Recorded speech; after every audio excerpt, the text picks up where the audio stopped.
প্রতি বছর বাংলাদেশ ভারত থেকে 60 to 63 বিলিয়ন ডলারের কমোডিটি ইম্পোর্ট করে, ওভার 60 কমোডিটি ইম্পোর্ট করে। আপনাকে আমি বলি, চায়নার সাথে বাংলাদেশ যদি প্রতিরক্ষা চুক্তি করে, ওভারঅল প্রতিরক্ষা চুক্তি করে, এই 60 বিলিয়ন ডলারের কমোডিটিতে চায়নার থেকে আমরা 10 থেকে 15 বিলিয়ন ডলার সেভ করব ওই কমোডিটির উপরে। আপনি আরো শুনবেন, বাংলাদেশে যত লোকজন ভারতে চিকিৎসার জন্য যায়, চায়নায় যদি বলে আমার রুগীদেরকে 30% ডিসকাউন্ট দিয়ে তোমরা চিকিৎসা করবা, সেক্ষেত্রেও বাংলাদেশের রুগী যথেষ্ট পরিমাণ সুযোগ সুবিধা পাবে। আরো শুনবেন, শিক্ষাক্ষেত্রে চায়নাকে যদি বলে আমার সায়েন্সের ছেলেদেরকে মেয়েদেরকে আমরা চায়না পাঠাবো, সেক্ষেত্রে আপনি দেখবেন আমাদেরকে যদি বলে টিউশন ফিতে আমাদেরকে 25% 30% ডিসকাউন্ট দাও, সেটা তারা দেবে। এবং বাংলাদেশে এমন একটা পরিস্থিতি তৈরি হবে, ভারত আমাদের দরজায় এসে কাজের মতো দাঁড়াবে। এতে কোনো সন্দেহ নাই আজিজ ভাই, এতে কোনো সন্দেহ নাই। এখন আমি আপনাদেরকে যা বললাম, এটার উপরে আপনার আর কোনো প্রশ্ন আছে কিনা আজিজ ভাই? আপনি আমাকে করতে পারেন, I can give you the answer. যে শুধু এটা না, 8টা ডিভিশনে, ইভেন চায়নাতে আমাদের যাওয়ারও দরকার নাই। 8টা ডিভিশনাল টাউনে আমরা এই গ্রেডের হসপিটাল করতে দিই চাইনিজদেরকে। ওরাই করে দিলে রোগী বরঞ্চ ইন্ডিয়া থেকে এখানে আসতে চাবে, তো আমাদের কোথাও যেতে হবে না। ইন্ডিয়া থেকে, নেপাল থেকে, শ্রীলঙ্কা থেকে, আশেপাশের দেশগুলো থেকে আমার এখানে আসতে চাবে, তো আমরা দিচ্ছি না কেন? এবং সস্তায়। এখন একটা যে ট্রিটমেন্ট কস্ট যা পড়ে স্কোয়ারে বা এভার কেয়ারে, এর চেয়ে হাফ কস্টে চায়না করে দিবে। হাফ কস্টে দেশে বসেই ইন্টারন্যাশনাল লেভেলের এই গ্রেডের ট্রিটমেন্ট ফ্যাসিলিটিস পাবে। No doubt in it. আমি ব্যক্তিগতভাবে আমার কোনো সন্দেহ নেই, পাবে। ওকে ওকে নীরা, আমি যা বললাম এটার উপরে আপনার অবজারভেশন চাচ্ছি। আপনার যদি কোনো প্রশ্ন থাকে আপনি আমার সাথে দ্বিমত পোষণ করতে পারেন, আমার মোটেও মাইন্ড করার কিছু নাই। আমি যে প্রশ্ন দিলাম এটার উপরে যে কোনো প্রশ্নের উত্তর আমি দিতে তৈরি, আমার সাথে আপনি জিজ্ঞাসা করতে পারেন। আপনার কি এটার উপরে কোনো মতামত আছে? জেকব ভাই, থ্যাংক ইউ সো মাচ। এত সুন্দরভাবে আপনি বলছেন, যেটা অনেক সময় আমরা এত সুন্দরভাবে গুছিয়ে বলতে পারি না। আমরা একটা মাথা থেকে একটা ছুটে যায়, একটা বসে যায়, সেটা এই ব্যাপারে আপনি 100% কারণ আমরা যদি মানে সেই চাণক্য নীতিতে চলে যাই, ফিরে যাই, শত্রুর শত্রু আমার মিত্র। তাই এখন এই ভারত তো স্বপ্ন দেখে সুপার পাওয়ার হওয়ার। ভারত চিন্তা করে আজকে বাংলাদেশ এই ছোট্ট দেশটাকে কোনো না কোনো ভাবে আমাদের গ্রামে রাখতে হবে। কারণ যদি আমাদের গ্রাফ থেকে ছুটে যায়, ইন্টারন্যাশনালি যদি অন্য কোনো দেশ এদের উপরে ভর করে, তাহলেই তো ওদের মানে ঘুম হারাম হয়ে যাবে। কারণ দেখেন, পাকিস্তানের সাথে যে খেলাটা তারা খেলতে গিয়ে তো তারা মানে হাঁটতে হাঁটতে একদম চরম হারছে। মানে ওদের মান সম্মান, ওদের ধুতি নিয়ে টান দিয়ে ফেলছে পাকিস্তান। নীরা, আরেকটা কথা, নীরা আমি একটা কথা বলি, নীরা এবং ফিরদৌস আজিজ, আপনাদের দুইজনের সাথে আরো একটা বলি। চায়নার সাথে বাংলাদেশ যদি প্রতিরক্ষা চুক্তিটা করে, 7 সিস্টার স্বাধীন হয়ে যাবে নেক্সট 10 বছরের মধ্যে। 100%। আমাকে একটু বলতে দেন জেকব ভাই, যদিও জি প্লিজ বলেন। বলতে পারি না। বলেন। এই যে মনে করেন, তারা আজকে বাংলাদেশে এই যে আমাদের জনগণ, আমাদের ভাই বোনদের উপর এত অত্যাচার কিসের জন্য? এই ভারত কোনো অবস্থাতেই চাচ্ছে না বাংলাদেশের ভিতরে অন্য কেউ এসে তাদের সহযোগিতা করুক, তাদের পাশে এসে দাঁড়াক।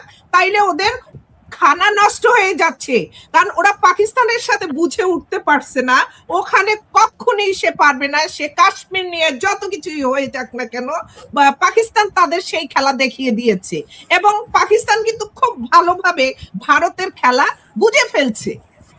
কারণ বাংলাদেশও বুঝতে পারতো আজকে যদি ভারত থেকে সব সরঞ্জামি এই আর্মি বাহিনীর ভিতরে না ঢুকতো, তাহলে কিন্তু বাংলাদেশ বুঝতো। যে কারণে বাংলাদেশ বুঝেও না বোঝার ভান করছে, তারা ঘুমিয়েও না ঘুমানোর ভান করছে আমাদের সেনাপতিরা। আর আজকে এই বাংলাদেশে যদি আমরা অন্য কাউকে ইনভলভ করি, কারণ আমরা জানি আমার শত্রু কে, তা আমার শত্রুকে সেটা আমরা জানি না, অবশ্যই জানি। পলিটিক্যাল ওয়েতে আমাদের কি করতে হবে? পলিটিক্যাল ওয়েতে আমরা যত ছোটই দেশ না হই না কেন, আমাদের মাথায় থাকতে হবে আমার যে শত্রু, তার শত্রুকে তাকে আগে আমি খুঁজে বের করি, সেই পারবে আমাকে হেল্প করতে, আমাকে টিকিয়ে রাখতে। তাই এই বিষয়ের উপরে যদি আমরা যাই, তাই সেখানে আমরা অবশ্যই চীনকে সর্বপ্রথম আমরা ধরবো যে চীনের সাথে আমার সম্পর্ক আগে ভালো করতে হবে। আজকে এই কাছাকাছির মধ্যে চীন পারবে আমাকে প্রোটেক্ট করতে। তাই এই বিষয়গুলো যদি আমরা সাধারণ জনগণ বুঝি, আমাদের দেশের পলিটিশিয়ানরা এগুলো কেন বুঝবে না? না বুঝলে তাদেরকে কেন ওখানে নেওয়া হচ্ছে? আর আজকে বিরোধী দল হিসাবে পার্লামেন্টে গিয়ে আমার কি অ্যাক্ট করতে হবে সেটাও যদি আমাদের বলে দিতে হয়, তাহলে কেন তারা ওখানে গিয়েছেন? কি ভরসায় তারা ওখানে গিয়েছে? তারা কি চোরের সাথে চোর হতে ওখানে গিয়েছে? ডাকাতের সাথে ডাকাত হতে ওখানে গিয়েছে? এরা কি লুটতারাজ করার জন্য ওখানে গিয়েছে? যে এতদিন আমরা লুটতারাজ করতে পারি নাই, আমরা অনেক দূরে ছিলাম, আমরা এখন এখানে এসেছি, আমরাও তোমাদের সাথে সঙ্গী হয়ে লুটতারাজ করব, এইটার জন্য তারা ওখানে গিয়েছে? আজকে আপনি যে কথাগুলো বলেছেন, আপনার কথার সাথে আমি 100% একমত পোষণ করি। আমাদের এটাই করা উচিত এই বাংলাদেশকে স্বাধীনভাবে টিকিয়ে রাখার জন্য। ওকে, হাসিন ভাই, অনেকক্ষণ আপনি চুপ করে আছেন। আমি বিশাল একটা প্রপোজাল নিয়ে কথা বললাম, এটার উপরে অফকোর্স আপনার একটা মতামত থাকতে পারে। আপনি আমাকে একটা মতামত দেন। আমার দর্শকদের ভিতরে 2-3 জনে একটা প্রশ্ন করছে।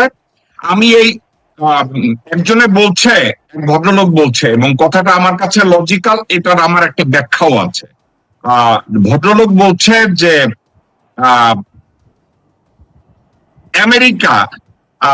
আমেরিকা এটা হতে দেবে না। আমেরিকা যদি বা আমরা যদি চায়নার সাথে এ ধরনের চুক্তি করি, সেক্ষেত্রে ভারতকে আমেরিকা আরো খেপায়া দিবে।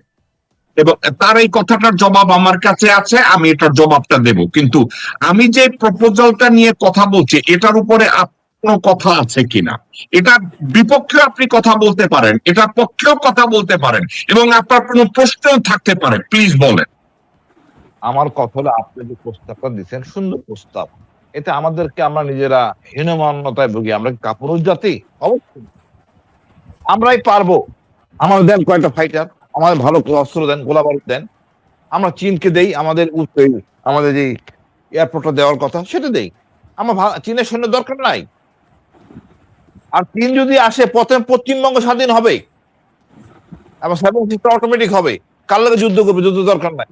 বাট আমরা অক্ষম না। We can fight with India any time. এই রিসোর্স গুলি আমাদের দরকার, দীর্ঘদিন ছিল না। এতে ভারত, এতে আপনি মনে করেন আমেরিকাও কষ্ট পাবে না, আর আমেরিকা কষ্ট পাইলে সেই জন্য আমাদের একটু, এই জন্যই পাকিস্তানকে আনা দরকার। পাকিস্তানের সাথে আমেরিকার সম্পর্ক মিনিমাইজ করার জন্য আমি মনে করি দরকার নাই। Let us get the equipments, good fighter. আমাদের পাইলটটা খুব ভালো, আর আমরা চাণক্য নীতি খেলবো। চাণক্য নীতি খেলে ওই মনে করেন সাথে একটা মহব্বত থাকবে, ভারত সোজা হয়ে যাবে ভাই। কোনো এত ঝামেলার দরকার নাই। ওগুলি আনলে হয়তো অনেক রেশারেশিতে যাবো, দরকার নাই। আর আমরা অতি দ্রুত, আমাদের উচিত এখন বাংলাদেশের দেশে ভারতীয় নাগরিক থাকে, এদেরকে বের করে দেওয়া। আর আপনার সাথে আমি একমত ওইসব বিষয়ে ভাই। ধন্যবাদ। ওকে, এস.এম. নওশের আলী, মীরা কথা বলেছে, কর্নেল ফিরদৌস আজিজ কথা বলেছে, কর্নেল হাসিন ভাই কথা বলেছে। আমি যে প্রস্তাবটা দিলাম, এটার উপরে আপনার অবজারভেশন কি? এটা আমার প্রথম না, এটা নিয়ে এর আগেও আলোচনা করেছি, আপনি শুনেছেন। এটার উপরে আপনার ওপেন অবজারভেশন কি? এর ভিতরে অনেক কিছু আপনার প্রশ্ন থাকতে পারে, please feel free to ask me. ধন্যবাদ। আপনার এটা বলার আগে আমি একটু নিরঞ্জনে আবার একটা মন্তব্য করেছেন, যে সেটা আমি আসলে ওনার প্রতি সম্মান রেখে আমি একটু দ্বিমত পোষণ করি। উনি বলছেন যে ডক্টর ইউনূস সাহেবকে যদি প্রেসিডেন্ট বানানো হয় তাহলে সব সমস্যার সমাধান হবে। তো ডক্টর ইউনূস সাহেব প্রেসিডেন্ট হলে কি করতে পারবো? ওনার তো সাংবাদিক ক্ষমতা নাই। যখন ওনার ক্ষমতা ছিল তখন সেরকম কোনো কিছু করতে পারে না, যেরকম আমরা প্রত্যাশা করেছি। আমরা প্রেসিডেন্ট বানালে এখন আল্লাহ কি হবে, তেমন কোনো কিছু আমি এখান থেকে আশা করি না। আপনি যেটা বললেন যে প্রস্তাবগুলো বলছেন, প্রস্তাবগুলো আপাতত দৃষ্টিতে সুন্দর, কিন্তু আমরা যদি চায়নার সাথে এইভাবে যদি করতে চাই, ভারতকে ঠেকা দেয়, তার বিনিময়ে চায়না আমাদের কাছ থেকে কি চাবে, সেটা কি আমরা দিতে প্রস্তুত আছে কিনা, বা এমন কি হয়ে যেতে পারে কিনা যে আমরা আমাদের দেশটা চায়না এটা মানে ইয়া হিসেবে রয়ে গেল, মানে টেরিটরি হিসেবে রয়ে চায়না যদি দিয়ে নেয়, মানে ভারত থেকে বের হওয়ার জন্য আমরা চায়নার টেরিটরিতে পরিণত হলাম কিনা। আর ওই যে আরেকটা ভদ্রলোক যিনি প্রশ্নটা করেছে, ওনার যুক্তিটাও লজিক যে আমেরিকা এখানে এটা হতে দিবে কিনা, কারণ আমেরিকার এখানে বড় ধরনের ইন্টারেস্ট আছে। আর সে তখন করবে যদি ইন্ডিয়ার সাথে সে আবার মিলে যাবে এবং ইন্ডিয়াকে সে সহযোগিতা করবে যে এইটা যাতে কোনোভাবে করতে না দেয়, এবং সেটার সাথে ইসরায়েলের সাপোর্ট থাকবে। এবং এই সবকিছু মিলিয়ে এই বিষয়টা আসলে একটা জিনিস আছে যে আপাতত দৃষ্টি খুলে, কিন্তু এটা আসলে প্র্যাকটিক্যালি এটা পসিবল কিনা আমার কাছে এটা সন্দেহ হচ্ছে। আপনি এগুলো একটু ক্লারিফাই করবেন। আর এই জিনিসগুলো যদি আমরা করতে দিতে আমাদের দেশকে আসলে মানে মানে সার্বভৌমত্ব থাকবে কিনা সেটাও একটা প্রশ্ন থেকে যায় আর কি। ওকে, ওকে, ফেরদৌস আজিজ ভাই বলেন। জি, আচ্ছা, এই যে ভারত সাইকোলজিটা, এটা কিন্তু আমাদের কিছু লোকের মাথায় এখনো আছে। এটা টোটালি ডিসকার্ড করে দিতে হবে, ভারত ভুলে যেতে হবে। What is Bharat? ভারত শব্দটাই আমাদের মনে রাখার দরকার। আচ্ছা, একটা গভর্নমেন্ট যখন পিপলস ম্যান্ডেট পেয়ে যায় এবং পিপল তার সাথে থাকে, আমেরিকা কিচ্ছু, America nothing. Look at Iran, Iran তাদের নেতাকে মেরেছে, হোল নেশন ইজ ইউনাইটেড। তো ইরান কতটা শক্তিশালী, Iran has its military and other ability we plus people's mandate, whole total people. চায়নার সাথে এই টোটাল আমাদের পুরা জনগণের মতামত এসে যাবে যদি গভর্নমেন্ট এই সিদ্ধান্তগুলা নেয়। ওরা যাতে ওই ফিফথ কলামিস্ট তো কিছু থাকবেই, ওগুলাতে কিছু আসে যায় না। ওই কয়েকটা এদেশ থেকে যেগুলা অবৈধ আবর্জনা আছে এগুলা বের করে দিলে, ভারতীয় যেগুলো আছে, আর আমাদের ফিফথ কলামিস্ট গুলাকে আইনের আওতায় নিয়ে আসলে, এটা স্যামিলনেস করলে, তাহলে আর পিপলস ম্যান্ডেট নিয়ে যদি চায়নার সাথে টোটাল এগ্রিমেন্টে যায়, লাইক চায়নার ব্যুরোক্রেসি কিন্তু ওয়ার্ল্ড বিশ্বের oldest bureaucracy. So what we need to do, health, cultural, training, education, এগুলার একটা আলাদা প্যাকেজ ট্রিটি হতে হবে। আচ্ছা, total water resource management, not only Teesta and other rivers, total water resource ম্যানেজমেন্টের একটা চুক্তি হতে হবে, যেটা ডক্টর ইউনূস ইনিশিয়েট করেছে। আচ্ছা, তারপরে লালমনিরহাট এয়ারপোর্ট, এগুলা, আর টোটাল একটা ওভারঅল বিজনেস ট্রিটি ইনক্লুসিভ অল, এবং বিনিয়োগ, এই দেশে বিনিয়োগ চায়না, এটা এই কয়েকটা জিনিস যদি চায়নার সাথে করতে পারে, ভারত বাপ করে পালাবে আর জীবনে কোনোদিন মাথা তুলে দাঁড়াবে না। আর আমরা ফরেন পলিসি স্ট্রংলি চেঞ্জ করতে হবে, বিশ্বের যে কোনো স্বাধীনতাকামী দেশকে আমরা সাপোর্ট দিব, সমর্থন দিব, সেভেন সিস্টারকে সমর্থন দিব ওপেন ডিক্লারেশন দিয়ে, দ্যাটস অল, আর কিছু লাগবে। ওকে, ওকে, রাজ্যগুলা নিয়ে আস্তে আস্তে স্বাধীনতা চাবে তারা। আমি ডক্টর এস এম নরসির আলী আপনার প্রশ্নের জবাবটা দিই। খুব লজিক্যাল কোয়েশ্চেন, যে আমরা যদি চায়নাকে এটা দেই তাহলে চায়না আমার দেশ থেকে কি চাইবে। একটা কথা আপনাকে আমি বলি, চায়না একটা জিনিস চায়, ইনপ্র্যাকটিক্যাল, তারা ভারতের মুখোমুখি হইয়া দাঁড়াইয়া থাকতে চায়, এবং দাঁড়াইয়া থাকতে মুখোমুখি পারতেছে না, একটা ল্যান্ডস গ্যাপ আছে। আপনি চায়নাকে যদি বলেন তোমাদের প্রতিরক্ষা খাতে ইন্ডিয়াকে ডিফেন্ড করার জন্য আমি তোমাকে আমার জল এবং স্থলপথ এবং আকাশপথ দেব, কিন্তু কন্ডিশন হলো তুমি আমার রাষ্ট্রের ভিতর থেকে তুমি ভারতের সাথে যুদ্ধ ঘোষণা করতে পারবে না, তুমি শুধু আমার নিরাপত্তার জন্য থাকবা। যেমন সিঙ্গাপুর, তাইওয়ান, দক্ষিণ কোরিয়া এবং জাপান, তারা আমেরিকার সাথে প্রতিরক্ষা চুক্তির মধ্যে একটা কথা বলেছে, যুদ্ধক্ষেত্রে তোমরা আমাদের ভূমি ব্যবহার করতে পারবে না। এখন চায়না বাংলাদেশে যদি আমাদের সাথে এই চুক্তিটা করে, চায়নার বেনিফিট হলো তারা ভারতকে মার্জিনালাইজ করে দেওয়ার জন্য একটা ভূমি পাইছে, এটাই তাদের অর্জন। বাংলাদেশের ভূমির দিকে চায়নার কোনো আগ্রহ নাই, এখানে তারা গভর্নিংও করতে চায় না, দে আর নট ইন্টারেস্টেড। কিন্তু তারা বাণিজ্য চায়, মার্কেট চায়। ওকে, তোমরা বাণিজ্য করো। আমরা ভারতকে কমোডিটির জন্য $100 বিলিয়ন দিছি, তোমরা আমার ডিসকাউন্ট দাও, আমি তোমার প্রতিরক্ষা চুক্তিতে সাইন কইরা ভারতের মুখোমুখি তোমাদের দাঁড়ায় থাকার সুযোগ দিতেছি। মধ্যে থেকে ভারত চায়না যখন ভারতের মুখোমুখি দাঁড়াবে, আমি আমার ফুল নিরাপত্তাটা পায়ে গেলাম। হাসিন ভাইয়ের কথার জবাবে আমি বলি, হাসিন ভাই বলছে অস্ত্র দেখ, আমি যুদ্ধ করব। আমি হাসিন ভাইয়ের সাথে একমত, কিন্তু এই মুহূর্তে এই পলিসিটা বাংলাদেশের জন্য ব্যাকফায়ার করবে, ভালো না। আমি ভারতের সাথে কোনো সরাসরি কনফ্রন্টেশন চাইতেছি না। কেন চাই না? ভারতের সাথে যদি বাংলাদেশ কনফ্রন্টেশনে যায়, ইকোনমিক্যালি আমরা এটা অ্যাফোর্ড করব না, ফিজিক্যালি আমরা এটা অ্যাফোর্ড করব না। এখন আমরা যদি চায়নারে আমাদের বর্ডারে দাঁড় করাই, জীবনে আপনি মনে রাখবেন বিএসএফ নষ্ট করে দিবে, মুইচা দিবে, আমাদের চোখের দিকে তাকাইবো না। আর যদি তারা আক্রমণও করতে আসে, যুদ্ধ করবে চায়না, ওখানে আমাদের কি? চায়না আমাদের বর্ডার প্রোটেক্ট করতে গিয়ে ভারতের সাথে যুদ্ধ করবে। বাংলাদেশি সেনাবাহিনী তখন কি করবে জানেন? চায়নার পিছনে দাঁড়াবে, শুধু স্ট্র্যাটেজিটা খেয়াল করবে, কারণ আমরা সারা জীবন চায়নারে আমাদের বর্ডারে রাখবো না। আমাদের সাথে চায়নার এই ধরনের চুক্তি যদি 20 থেকে 25 বছর হয়, এবং টেকনোলজিক্যালি এবং ট্রেনিং এর ক্ষেত্রে Bangladesh army, navy, air force, BDR, BGB যারা আছে, এরা যদি শিখে, আমরা স্বয়ংসম্পূর্ণ হয়ে যাব।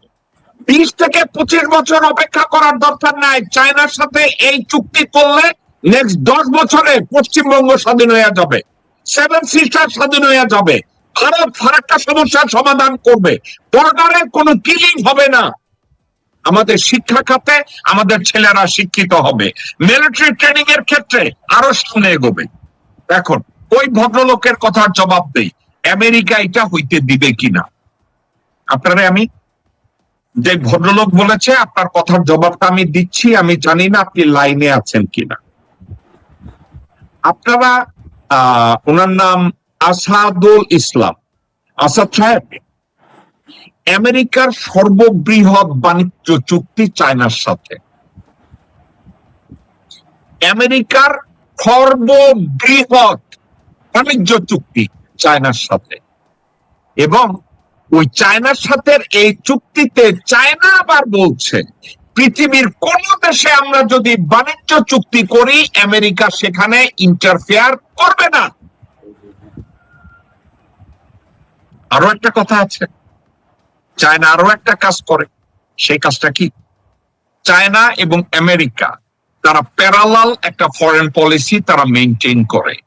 একটা কথা মনে রেখেন, জাপানকে ইকোনমিক্যাল সুপার পাওয়ার বলা হলেও জাপানকে সুপার পাওয়ার হবে এই পর্যায়ে মনে করে না। কিন্তু চায়না ইকোনমিক্যালি, টেকনোলজিক্যালি, এডুকেশনালি তারা যেভাবে অ্যাডভান্স হচ্ছে, নেক্সট খুব তাড়াতাড়ি চায়নাকে সবাই মেনে নেবে যে তারা সুপার পাওয়ার, তারা পরাশক্তি। Therefore, আমেরিকা আগে যে একটা কোল্ড ওয়ার ছিল সোভিয়েত ইউনিয়নের সাথে, আমেরিকা ওই কোল্ড ওয়ার চায় না। আমেরিকা কি চায়? চায়নার সাথে রেসিপ্রোকাল একটা সম্পর্ক মেনটেন করতে চায়, মারামারি ধরাধরি না কইরা। কারণ মারামারি ধরাধরি ওই কোল্ড ওয়ার টাইপ ডিপ্লোমেসি করতে গেলে আমেরিকার প্রতিরক্ষা বাজেট আরো 15 থেকে 20% বাড়াতে হবে। Therefore, ভারতের জন্য আমেরিকা চায়নার সাথে এই চুক্তি নিয়ে, প্রতিরক্ষা চুক্তি নিয়ে বাংলাদেশের উপরে গাইবই করতে পারে। একটা কথা আপনাদেরকে আমি বলি, ফেরদৌস আজিজ ভাই, হাসিন ভাই, নরসের ভাই এবং নীরা, চায়নার সাথে অস্ত্র চুক্তি করে গেছে জিয়া রহমান সাহেব।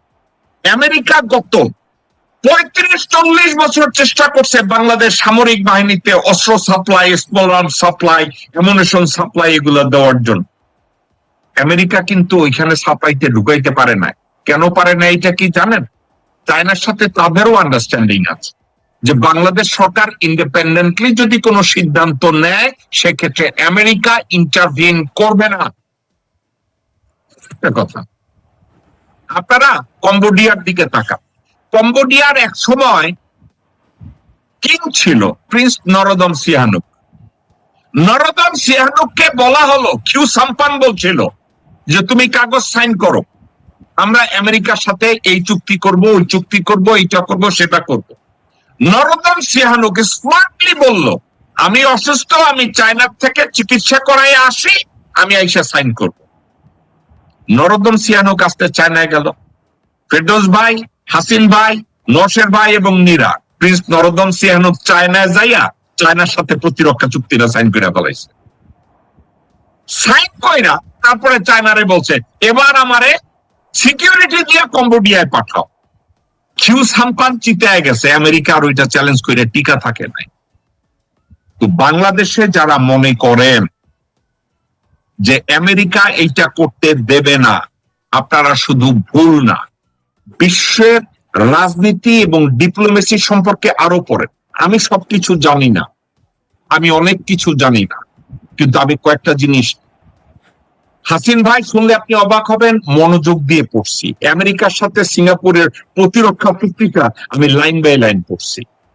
আমেরিকার সাথে দক্ষিণ কোরিয়ার প্রতিরক্ষা চুক্তিটা আমি লাইন বাই লাইন পড়ছি। তাইওয়ানের চুক্তিটা আমি লাইন বাই লাইন পড়ছি। এবং মজার কথা, আপনারা চারজনে আমার কাছে শুনে রাখেন, এই প্রতিরক্ষা চুক্তির জন্য দেশ শিল্প বিপ্লব হয়ে গেছে, ইকোনমিক্যালি তারা পৃথিবীতে দাঁড়ায় গেছে। বাংলাদেশ যদি এই কাজটা করে চায়নার সাথে, আপনাদেরকে বলি বাংলাদেশ দাঁড়ায় যাবে। আমাদের অনেক আলোচনা হয়েছে। আমি এবার প্রথম ডক্টর নওশের আলী আপনাকে বলবো আজকের আলোচনাটাকে আপনি যদি কনক্লুড করেন। ভাইয়া একটা পয়েন্ট এখনো বাকি আছে। জি আছে। ওকে, আমি নীরার কথাটায় আমি আবার কনক্লুশন বাদ দিয়ে ওই সাবজেক্টটায় আমি ব্যাক করে আসি, সাবজেক্ট ইম্পর্টেন্ট ছিল। Thank you Nira. হাসিন ভাই, জুলাই বিপ্লব থেকে কি আমরা এনসিপি কে আলাদা করতে পারি কিনা? আমরা কি এনসিপি কে বাদ দিলে জুলাই বিপ্লব কারা নেতৃত্ব দিছে, কোথা থেকে আসছে? অর্থাৎ আমি বলতে চাচ্ছি, এনসিপি কে বাদ দিলে জুলাই বিপ্লবের নেতৃত্বকে আমরা ব্যাখ্যা করতে পারি কিনা, ব্যাপারটাকে আপনি কিভাবে দেখেন? ভাই, জুলাই বিপ্লব তো এনসিপি করছে প্রকাশ্যে ঘোষণা দিয়া। আর কে করছে? বিএনপি তো প্রকাশ্যে ঘোষণা দেওয়া বলছে আমরা নাই। আপনি এই বিপ্লবটাকে কিভাবে দেখেন? আমি একটা কথা বলি ভাই, মনে নিয়েন না, অনেক কষ্ট নিয়েন না। আমরা ভাষা আন্দোলন করছি, গুলি করছে কে? বাঙালি পুলিশ। মুখ্যমন্ত্রীকে বাঙালি, নুরুল আমিন সাহেব। আর পাকিস্তানের প্রধানমন্ত্রী ছিল আমাদের নাজিমুদ্দিন সাহেব, সব ছিল বাঙালি। কায়েদ আজম মরে গেছে 48 সালে, সেইখানে মারা গেছে 6 জন। এই 6 জনের জন্য কত শহীদ মিনার বাংলাদেশে, কয়েক হাজার শহীদ মিনার। আর এই 24 নিয়ে আপনাদের 1400 মারা গেছে, আমাদের কোনো মাথা ব্যথা নাই। সুশীলের কান্না দেখলে অবাক লাগে, তার বিতর্কিত করে জুলাই নিয়া, এবার আপনি বলতেন এনসিপি নিয়া। এই সুশীলরা, এবার আমি মনে করি বিএনপি যদি এই বিপ্লবটা ধারণ করতো, বিএনপি অনেক উপরে উঠে যেত। ধারণ না করিয়া আমাদের বিপদে ফেলতেছে, বিএনপি বড় বিপদে পড়তেছে। এখানে যেটা বলছেন এনসিপি মানে বিপ্লব, সোজা কথা। এই ছাত্ররাই বিপ্লব করতে, এই অধিকার, এ রাইট তাদের, অন্য কারো নাই। ধন্যবাদ ভাই। হাসিন ভাই, একটা কথা আপনাকে বলি, এনসিপির উপরে এখন সালাউদ্দিন যেভাবে পুলিশ দিয়ে অত্যাচার করাইতেছে, সালাউদ্দিনের টার্গেট কি? ভারত এনসিপি কে অপছন্দ করে, ভারত চায় এনসিপি কে ডিস্ট্রয় করে দেওয়া হোক। ভারতের কাছে 71 অনেক পবিত্র, 24 অনেক অপবিত্র। এই জন্য এনসিপি কে মাইরা কি তারা জুলাইকেও ডিস্ট্রয় করতে চাইতেছে নাকি অন্য কিছু?